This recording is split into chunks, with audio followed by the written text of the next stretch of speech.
Jesus is putting himself as, in their minds, just only a human being. I mean, they are right. He is a man. Like they're right on that part. But what they don't believe is that he's also fully God. So they only have half of that equation right. He is a man. That's correct. But he's putting himself in the position of being divine as well. Jesus over and over again keeps connecting everything that he's doing with the Father to try to, make the argument against their disbelief that no, he is from God. He is in a way that no other human being can say that we are from God.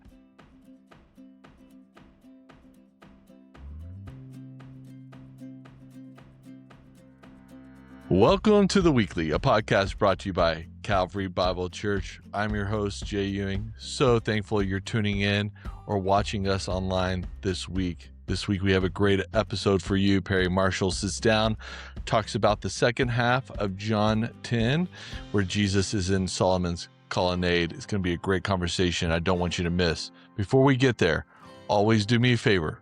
Get connected and stay connected by going to calvarybible.com. Find out what's happening in your neck of the woods by going there to calvarybible.com. Click your campus.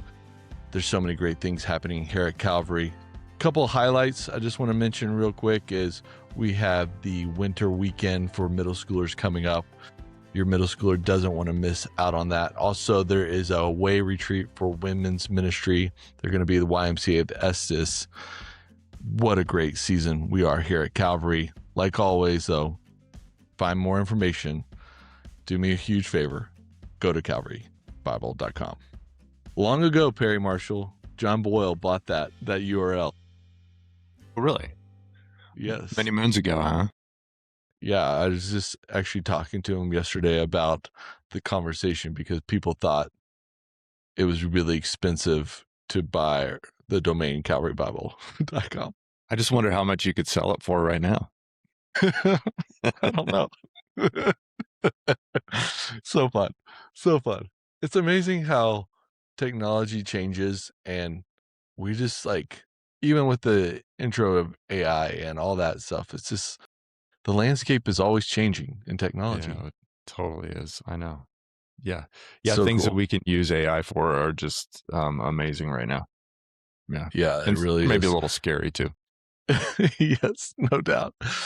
But even the weekly now with it here is so easy to get across campuses and the busy days that the preachers hold at Calvary and sit down for the conversation. It's awesome. Super cool. It is. It's cool. I by the way, I like your hat a lot. Oh, really?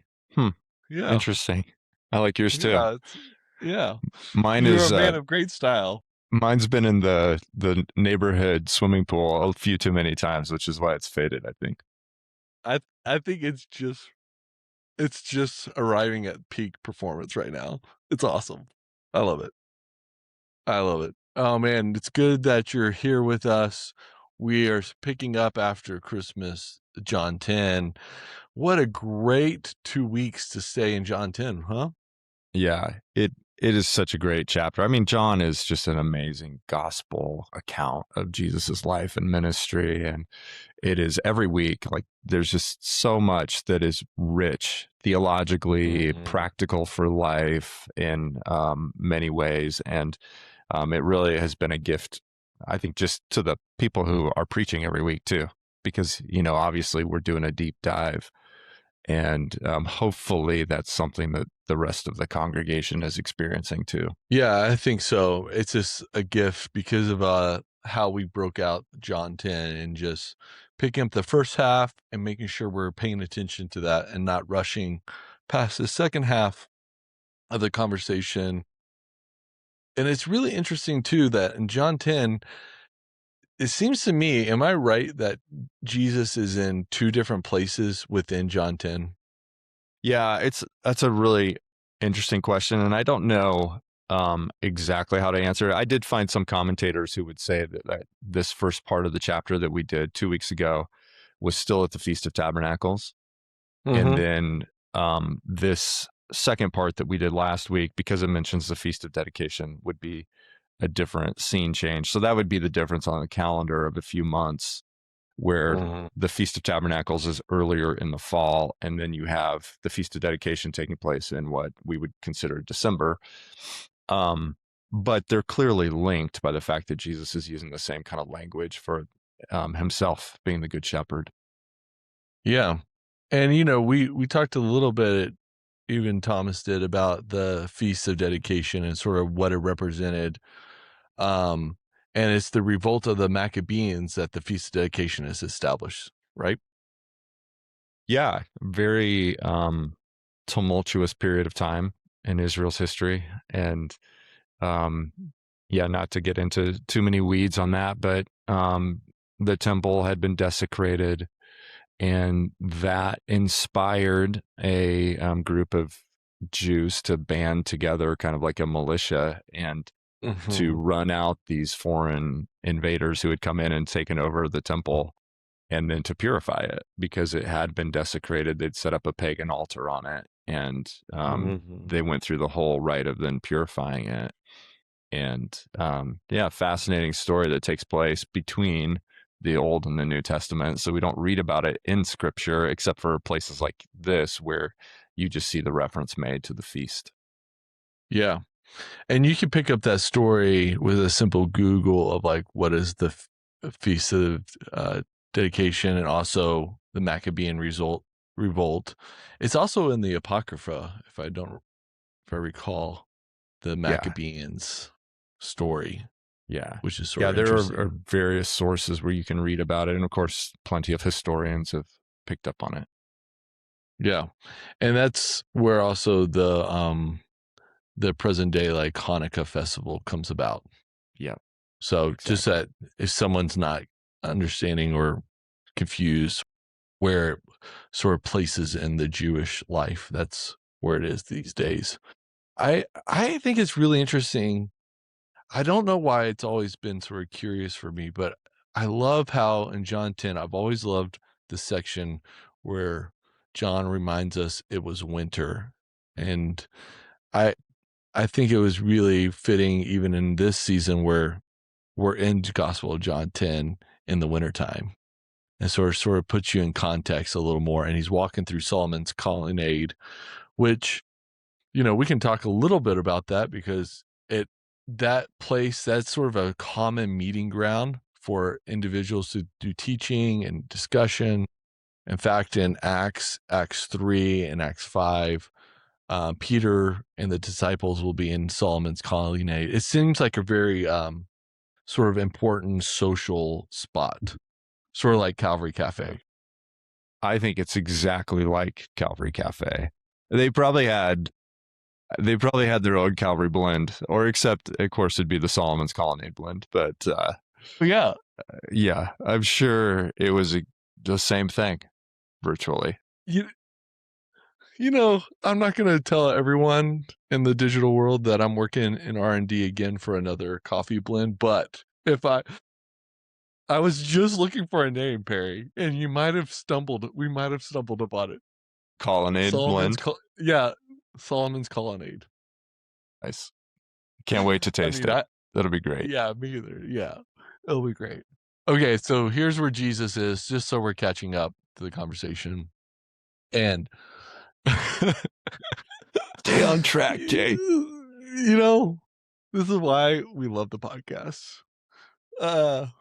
It's interesting. Jesus has like really harsh words. It seems in his red letters, depending on if you have a red letter Bible, but it does seem like these are pretty harsh words from Jesus. What were your reflections going in sort of to the preach and post preaching through the text?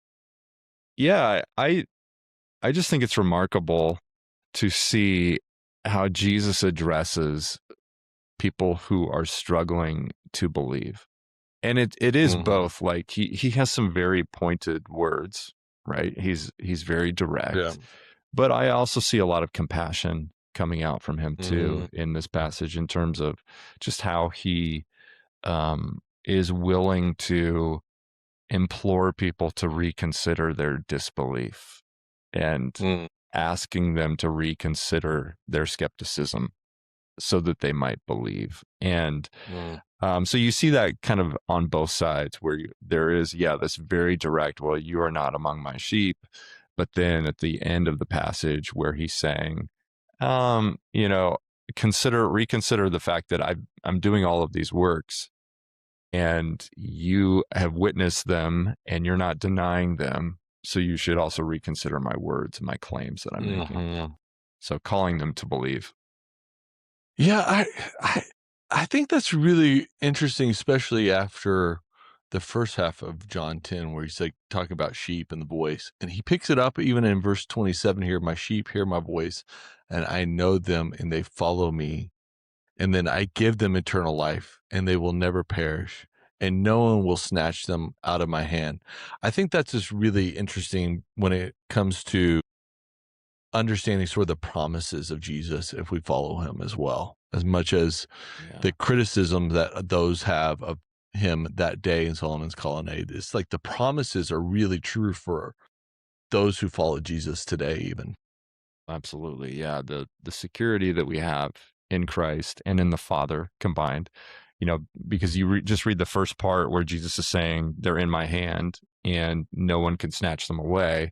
But then my Father, who's the greatest of all, right after that, they're in his hand as well. And you just see, I and the Father are one, brings together this image of two hands coming together. And it's like two different hands that lock in so tightly together that there's no breaking them apart. It's the most secure place Yeah. you could possibly be. That's really cool. I think that's a really good, important sort of moment of the text itself.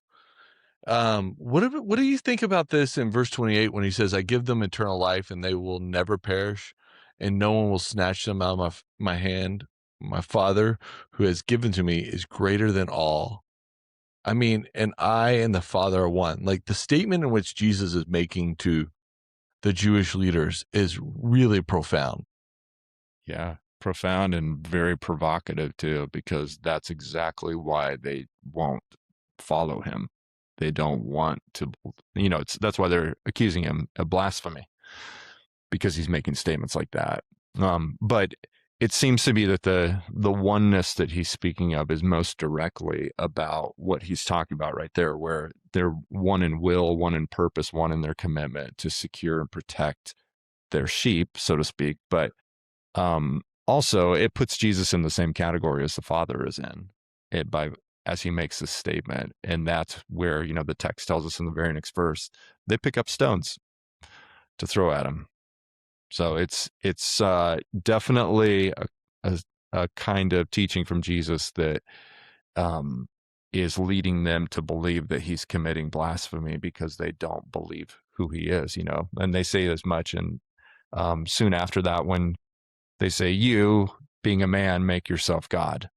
Yeah, I think that's really such a crazy statement because Jesus is going to go to Psalm 82, I believe, and sort of walk them back on even their biblical knowledge and biblical understanding of it's like John 10, 11, 12. I mean, these are really great confrontations we're starting to have with Jesus and the religious leaders.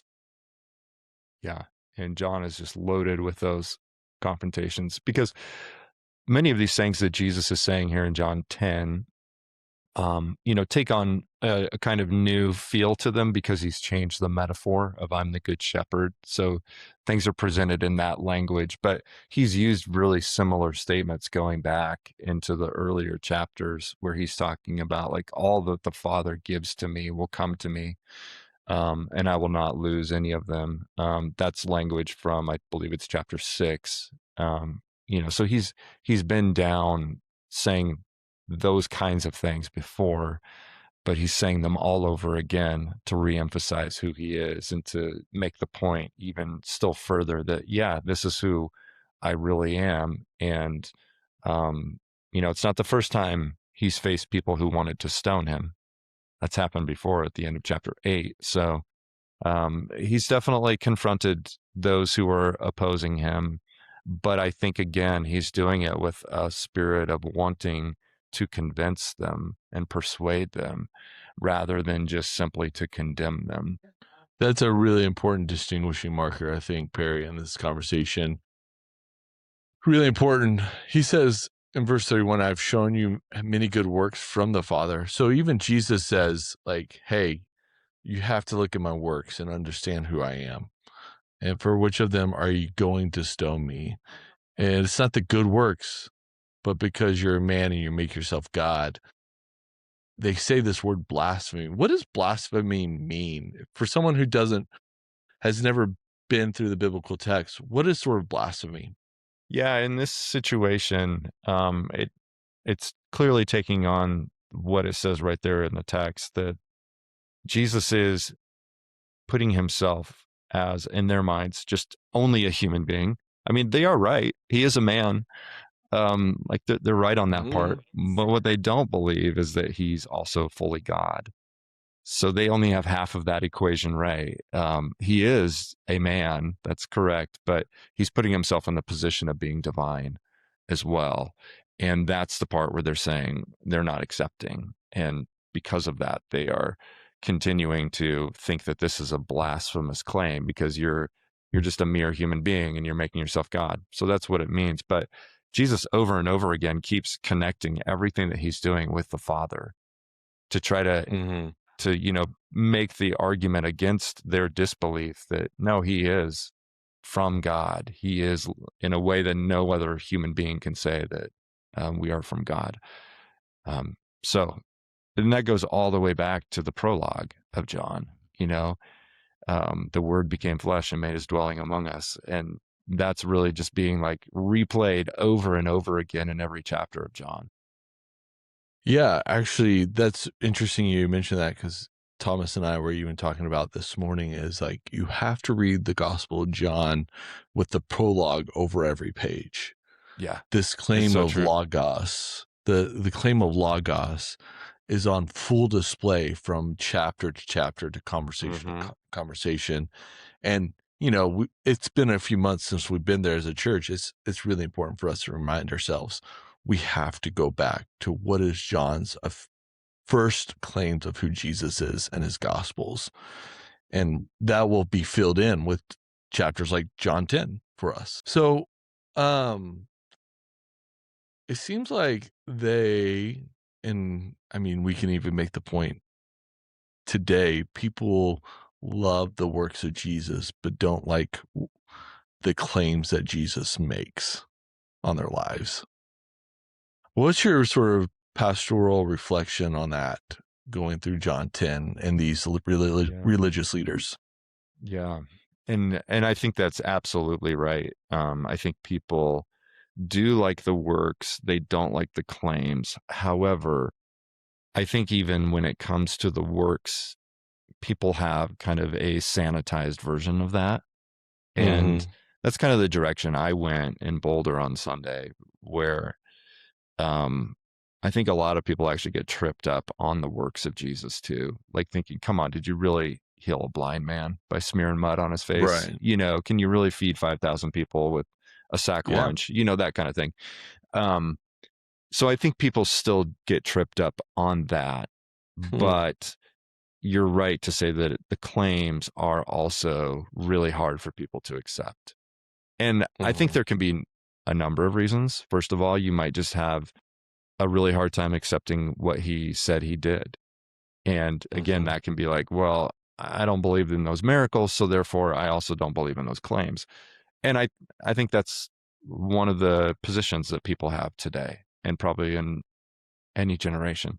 But I would also say that people don't like the implications of Jesus's claims for their lives, because Yeah. if it's really true that Jesus is who he said he is, then that has some consequences for me in terms of how I live my life and the Right. kind of autonomy that I really think I have in life and the kind of, self-governing authority that I have in my life and all of that. If Jesus is Lord, then that has all kinds of consequences for how I live. That's right. And that's, in all of our journeys with Jesus, I think that's the the long journey with him, right? Of trusting the process of him being Lord of our lives, trusting him with his claims of what our lives should look like compared to what we think they should be, and the process of obedience and listening to his voice and surrender and all those.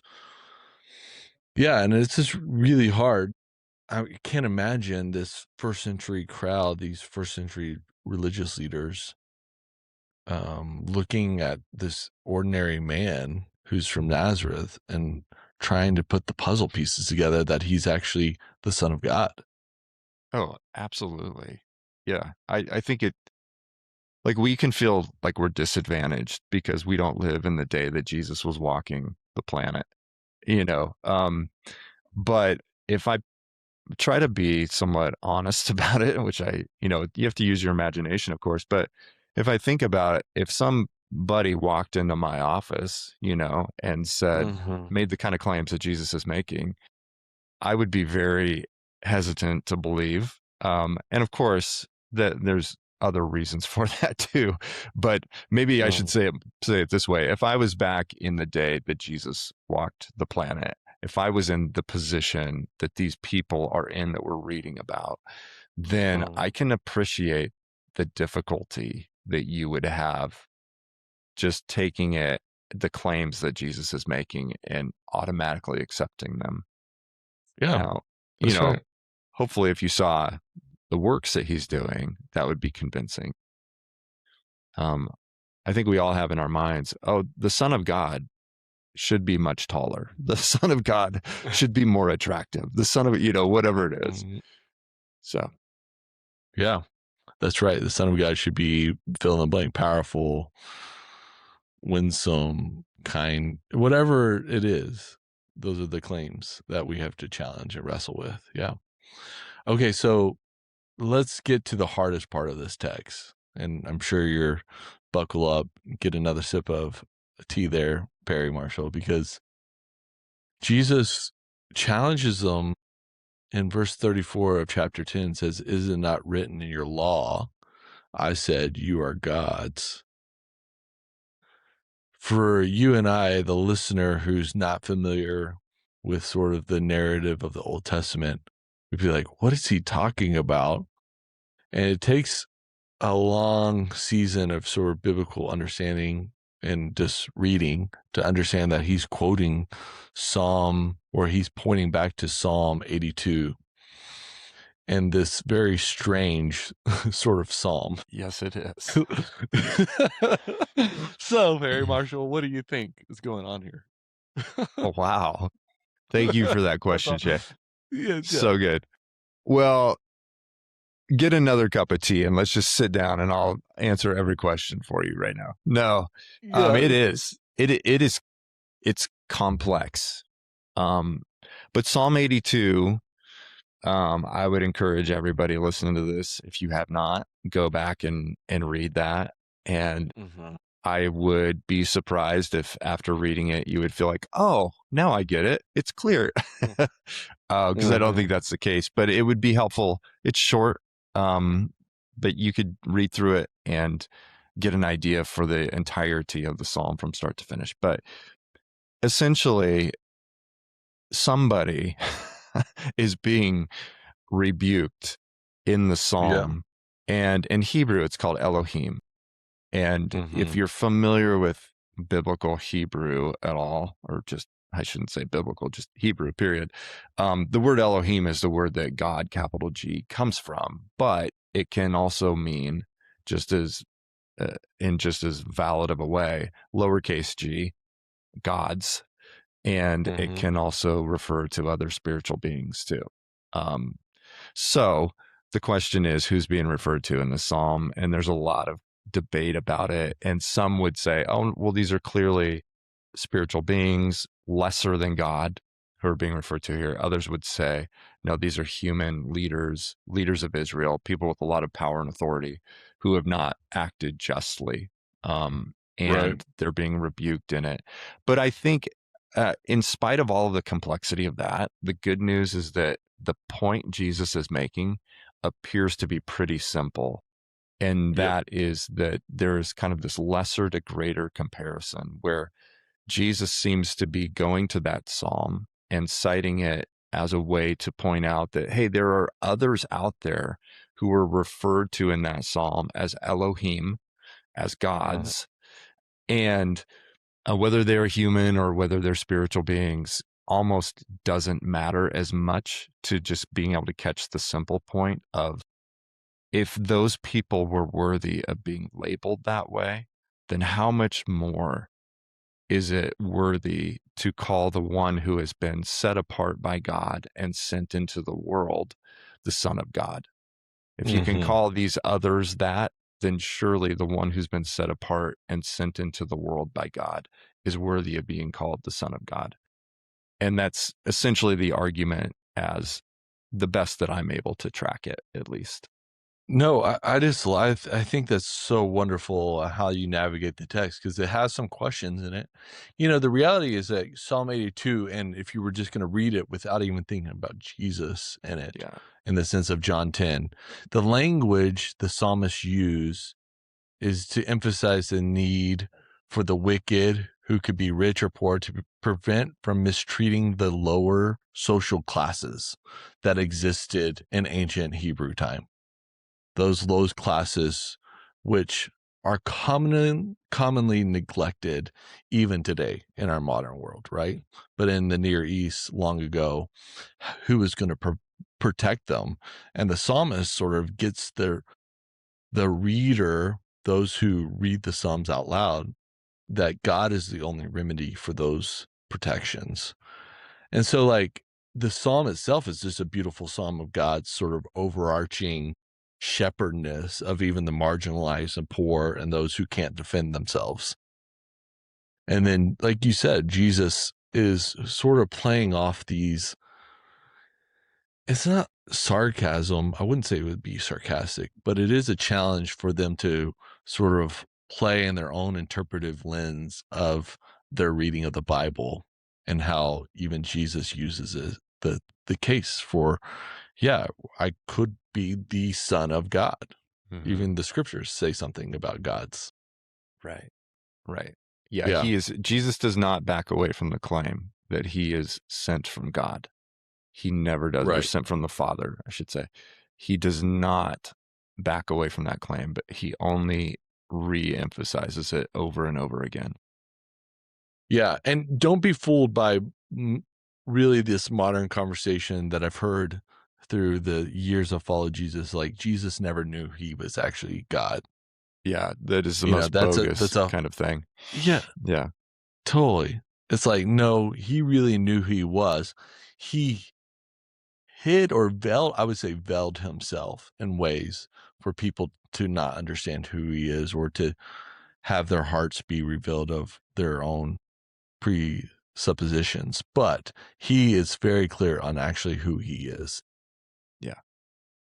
Yeah, he is. And keep going into chapter 11, this week, and it's the same thing. He's very clear to point out that what he's doing is from the Father. Yeah, no doubt. So as we, leave the conversation, how would you invite someone to investigate Jesus? How would you know if Jesus is really who he says he is? Yeah, well, I think there is a supernatural priority when it comes to this, where you see this again repeated in John, and some in John chapter 10 here, where Jesus has sheep. And it's very important to recognize that the way Jesus describes it is that it's from the Father, that the Father has given certain, sheep, and to use the language of John 10, to the Son, to the Good Shepherd. And I think the important thing, there are obviously questions that come out of that we would love to, have clear answers to, and people answer those questions different ways.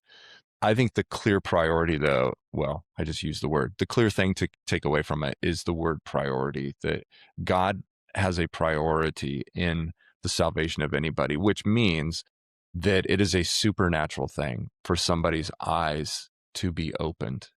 just like the blind man. For the eyes of somebody who was born blind to be open requires a work of God in our lives. So to recognize that and to be prayerful about the salvation of people around us. But there are other processes that God uses to open the eyes of people who are blind. And this gets more directly to what you're asking, Jay. But, I think there are ways to investigate the claims of Jesus. And probably the thing that is most, just accessible or easy for us to find arguments for in terms of all that Jesus did and said is the resurrection itself, which we're of course moving towards. But you can investigate the resurrection and the way that people have over the years explained why we can have confidence to believe that happened. And then with that in place, if God can actually predict his own, Jesus can predict his death and pull it off, and pull off his resurrection, then there's a lot that falls into place from that. And we have the credibility to believe that Jesus is who he said he is. But I would encourage people to just continue, stay with us in John, stay with us through the series, and continue to read, continue to search the scriptures, to pray, and ask God to reveal himself if that's the position that somebody's in. And right. Also, it can be really helpful just to be around other people who happen to believe. There are arguments that maybe you haven't thought about and considered that they can give an encouragement to just keep investigating as well. There are lots of resources out there. Yeah, I think you're right on it, Perry, and super thankful for you pointing us to some of those categories. Thanks so much for your time this week. Thanks for preaching and helping us sort of just understand where Jesus is and what he's doing in John 10. And more importantly, sort of the claims we can take even as we investigate coming up in the Gospel of John. Thanks so much, Perry. Thank you, Jay. Yeah. Calvary, so thankful that you're always tuning in and listening. May I leave you today with sort of the opening lines of John 1, maybe sort of a meditative, prayerful claim for where you find yourself today, and how much we love you here at Calvary and want to point each other to Jesus Christ. John 1:1, in the beginning was the Word, and the Word was with God, and the Word was God. He was in the beginning with God. All things were made through him, and without him was not anything made that was made. In him was life, and the life was the light of men. The light shines in the darkness, and the darkness has not overcome it. May you rest upon those promises today. May we continue to be faithful at pointing each other towards Jesus, and we look forward to seeing you very soon. Thanks for tuning in. Have a great week.